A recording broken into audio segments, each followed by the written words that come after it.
at any rate, we flew some pretty tough missions. I've forgotten when we went to Steyr, but it was, I think, April 2nd or something. Here shows a map how far it was for us to go.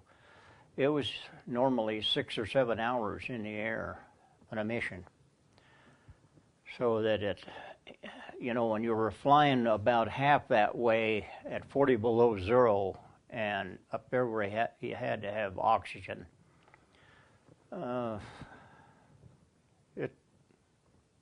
it took some doing.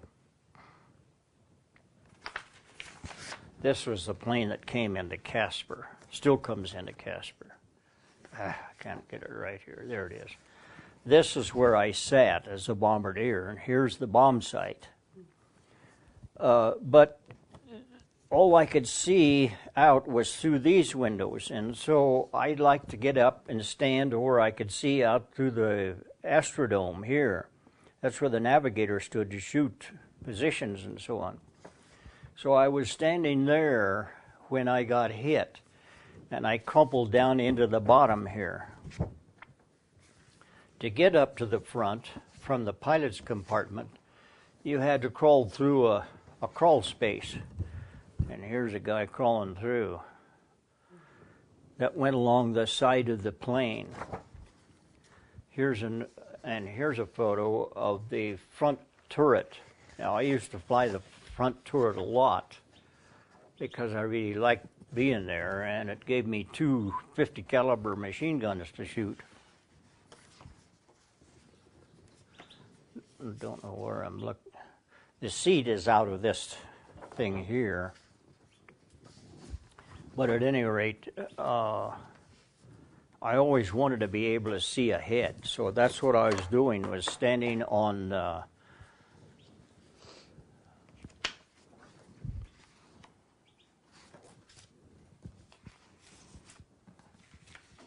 can find it here. I was standing on this thing here, and right across on the other side was another. It was where the 50 caliber machine gun bullets were kept, and they came out of here and up to the guns.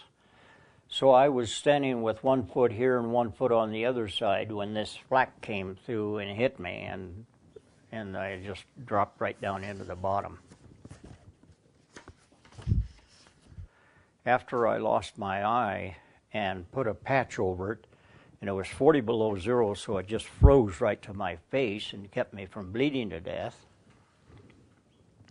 But once I got that patch over my eye, my only thought was get those bombs away.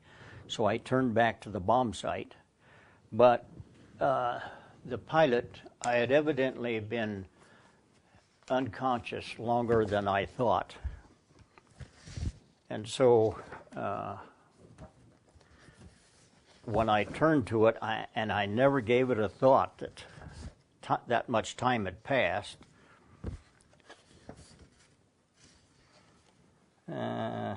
Shoot. Well, I've got one here somewhere that shows the bombardier's panel. And you can look on it and see if the bombs had dropped. And when it finally dawned on me to look, I saw that they had all dropped. So at that point, I knew that was it. And so I just sat down on that ammunition canister, waited for my buddy, the navigator, to come and help me back to a kind of a bench right behind the pilot's seat. And he laid me down on the bench and cut my fleece pants and shot some morphine into my leg for pain, although I wasn't in any pain at the time. When we got back to the field, my pilot, who was very good, he knew that he didn't have any brakes or flaps, which means you come in without any way of stopping the big plane.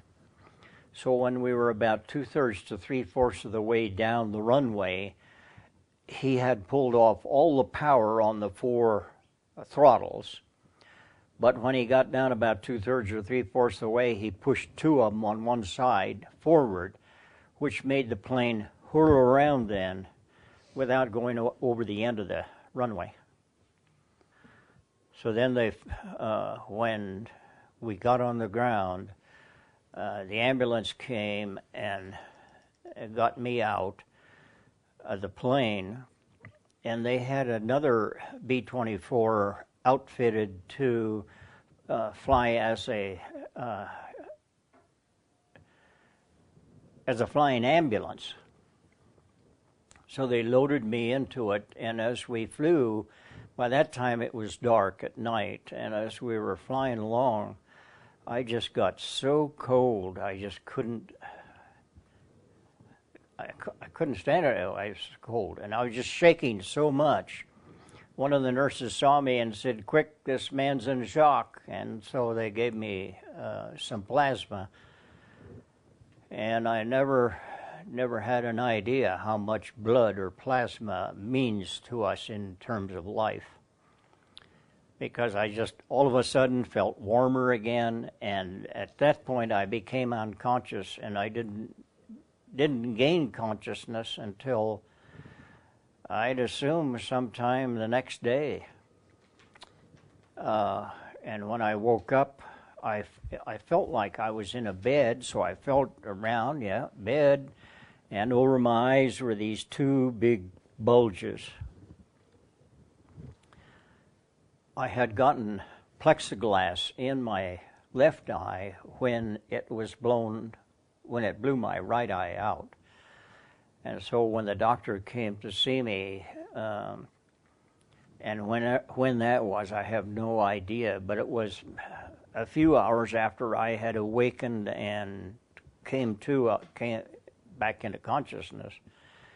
But the doctor came in and introduced himself, a real nice guy from Mayo Clinic, Dr. Carl Sant. And he touched me, put his hand on me, and he said, "Lieutenant, you've suffered a very serious injury, and I can't guarantee you'll ever see again." And he said, "You've got a 50-50 chance." And I said, "Doc, I'll take the better 50% because I'm going to see again." And I did. So here I sit. I learned that day that there is a God, because my life was spared.